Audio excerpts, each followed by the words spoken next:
আজকে আমি চলে গিয়েছিলাম শ্রীরামপুরে ঠাকুর দেখতে। তো চলো দেখা যাক শ্রীরামপুরে ঠিক কেমন কেমন ঠাকুর রয়েছে আর কতটা সুন্দর হয়েছে। শিউলি মাখা গল্প আগমনীর সুর, তোমার টুলির গন্ধ ছড়ালো, বলো বলো দুর্গা এলো,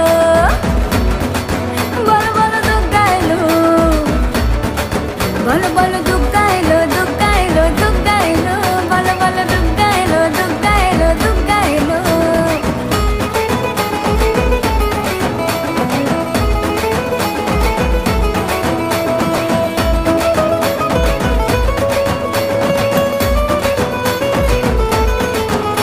রাতভর তোড়জোড় কত উৎসবে মাখা, টই টই হইচই সব ঠিক করে রাখা। রাতভর তোড়জোড় কত উৎসবে মাখা, টই টই হইচই সব ঠিক করে রাখা। করে বিষাদে আড়ি নিতে আড্ডা